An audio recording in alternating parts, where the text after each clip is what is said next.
O autoconhecimento me leva ao conhecimento de Deus. Essa é a moção da nossa primeira meditação, desse tempo em que nós vamos caminhar juntos aqui até o dia de Pentecostes, por meio de algumas meditações, de algumas reflexões que eu quero te convidar para estar fazendo, para estar caminhando. Talvez você tenha feito o período de Quaresma, e mesmo que você talvez não tenha feito o período de Quaresma, não tem problema, porque a decisão por Deus, a escolha por Deus está no agora. E uma coisa também que é importante trazer aqui é que o nosso objetivo nessa meditação não é trazer um enviesamento religioso ou até mesmo uma catequização da fé.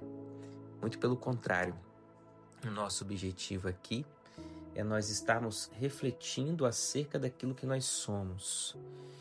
E algo que é interessante que eu gostaria de convidar você, porque há eventos no calendário religioso que às vezes nós levamos em conta apenas como uma memória ou como um fato histórico. Assim como nós às vezes fazemos na Páscoa, no Natal, e não vivemos aquilo que é o essencial, que é o quê? A reflexão do nosso processo de amadurecimento. E aqui eu quero até mesmo compartilhar alguns pontos pessoais com você que está aqui nessa meditação, que durante muito tempo, eu achava que o autoconhecimento, aquilo que nós fazemos ou praticamos como autoconhecimento, deveria ser separado da essência divina. Achava que era possível separar o campo da mente, aquilo que é mental, daquilo que é espiritual. E se tem um erro que nós cometemos no dia de hoje, é justamente tentar separar esses dois campos. Não estou falando também que você precisa, de repente, abraçar uma tradição religiosa.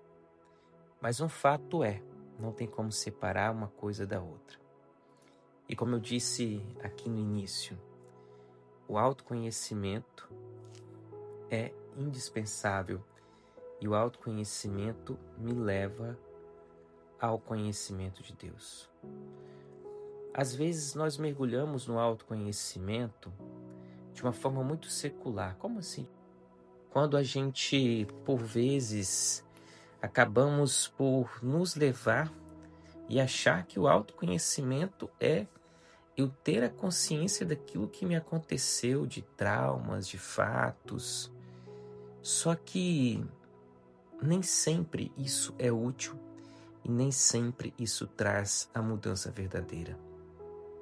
Porque às vezes nós sabemos até a origem, a raiz do medo, mas não temos a coragem.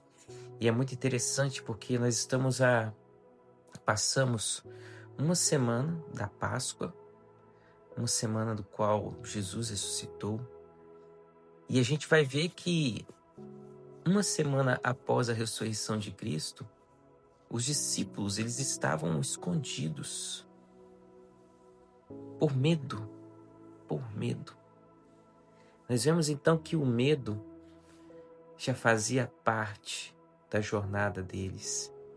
E a minha pergunta para você é: o que o medo tem te paralisado? Porque é justamente aqui que entra um ponto muito fundamental que Jesus vai falar, que é o Espírito Santo, que é o Espírito de Deus. E a gente vai ver que Jesus, quando ele encontra, a gente vai ver isso tá lá no Evangelho de João, tá? Para você que quiser acompanhar, João 20, 19 e 31. E Jesus fala: recebei o Espírito Santo. Recebei o Espírito Santo. E quem é o Espírito Santo? Quem é o Espírito Santo? Eu sei que às vezes a gente também, por conta de uma catequização ou até mesmo de uma de uma estrutura rígida, nós vamos ao longo do tempo não criando uma relação com o Espírito Santo. É difícil explicar o que é o Espírito Santo, poderia aqui, claro, discorrer por meio de teses teológicas, mas o convite aqui não é esse, não é discorrer sobre teses teológicas, mas o Espírito Santo é aquela parte divina dentro de nós.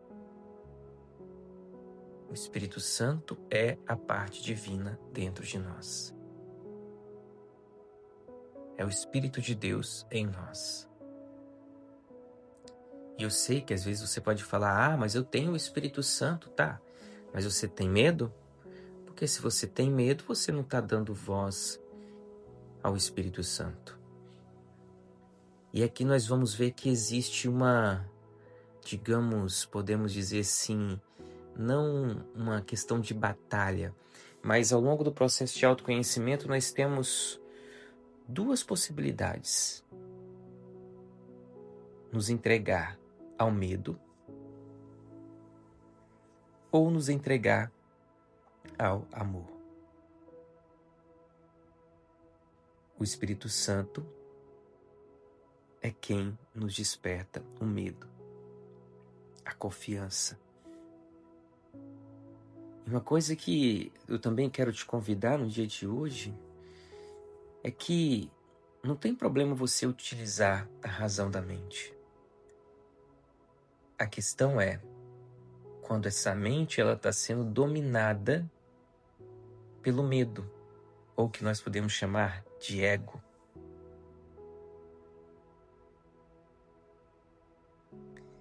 E aí nós podemos dizer que existem duas formas de você viver o teu processo de autoconhecimento. Que uma é o autoconhecimento pela mente sozinha, que é quando a gente tenta, por exemplo, reprogramar a mente pela mente, que você analisa, entende, mas continua repetindo os padrões. E existe um outro autoconhecimento que ele é guiado e interpretado pela luz do Espírito.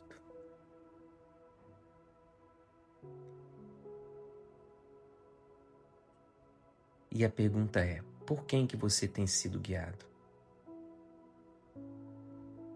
Por quem? E aí nós vamos ver que a questão não é que a mente nos prende. A questão é a forma como nós estamos vendo através dela. A forma como você está enxergando através dela. E nós estamos nesse tempo desses 40 dias, que é um tempo de graça até o Pentecostes, justamente num tempo favorável de nos deixar levar e guiar-nos pelo Espírito Santo. Só que isso não adianta a gente simplesmente querer fazer uma oração mecânica se você não está parando e observando os teus pensamentos. Porque um ponto básico para observar e ter a intimidade com o Espírito Santo é o silêncio. É o silêncio. É o silêncio para você ter a capacidade de observar. Observar o que se passa na tua mente. Porque uma mente programada é capaz de fazer uma oração bonita e até mesmo de se emocionar. Agora, quando você faz o silêncio, você tem a possibilidade de perceber qual o sentimento que está guiando essa mente.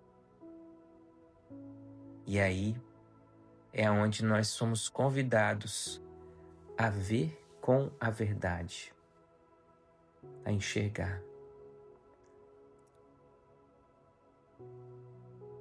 E aí eu trago até mesmo para você um mantra, uma oração simples, que você pode fazer de forma repetida, que é: Espírito, me ensina a ver além do medo.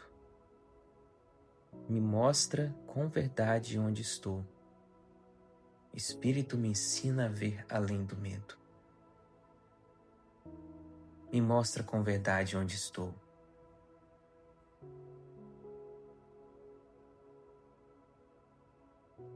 E você vai fechar os olhos nesse momento e eu te convido a fazer essa reflexão, a observar, a ver além do medo, a ver além das programações mentais que já existem na tua mente e que muitas das vezes estão no comando das suas decisões. Desejo para você uma boa semana. Espero que essa reflexão tenha te ajudado. E fique nessa meditação. Espírito, me ensina a ver além do medo. Me mostra com verdade onde estou.